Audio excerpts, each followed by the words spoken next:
2026 সালের পদ্ম পুরস্কার প্রাপকদের তালিকা প্রকাশিত হয়েছে।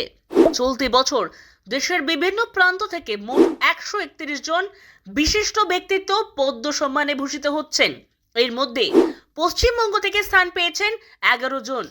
গর্বের বিষয় হলো সকলেই পদ্মশ্রী পুরস্কারের জন্য নির্বাচিত।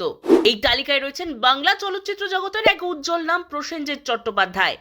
5 দশকেরও বেশি দীর্ঘ ক্যারিয়ারে 350টির বেশি ছবিতে অভিনয় করে তিনি প্রজন্মের পর প্রজন্মের দর্শকদের মনে জায়গা করে নিতে পেরেছেন।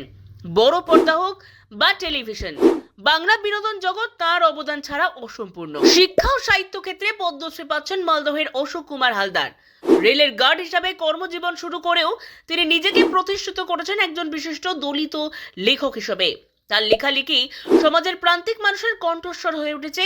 নাট্যকলায় আজীবন অবদানের জন্য মরণোত্তর পদ্মশ্রী সম্মানে ভূষিত করা হচ্ছে প্রয়াত হরিমাধব মুখোপাধ্যায়কে। 2025 সালের মার্চ মাসে 83 বছর বয়সে তার প্রয়াণ ঘটে।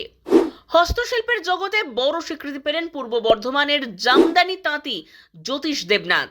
4 দশকেরও বেশি সময় ধরে তিনি শুধু জামদানি শিল্পকে বাঁচিয়ে রাখেননি, নিজ হাতে 10,000-এরও বেশি তাঁতিকে প্রশিক্ষণ দিয়ে এই ঐতিহ্যবাহী শিল্পকে পৌঁছে দিয়েছেন নতুন প্রজন্মের কাছে।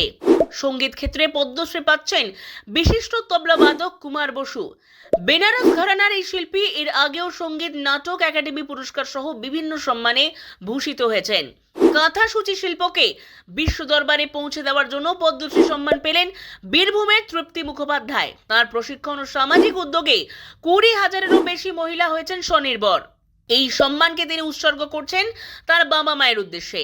তালিকায় আরও রয়েছেন সন্তর শিল্পী তরুণ ভট্টাচার্য, হৃদরোগ বিশেষজ্ঞ সরোজ মণ্ডল, সাঁওতালি লেখক রবিলাল টুডু, রসায়নের অধ্যাপক ও গবেষক মহেন্দ্রনাথ রায় এবং দার্জিলিংয়ের শিক্ষাবিদ ও সমাজকর্মী গম্ভীর সিং ইয়োনজন।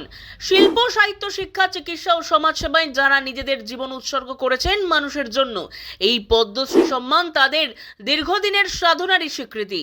গর্বিত বাংলা, গর্বিত ভারত।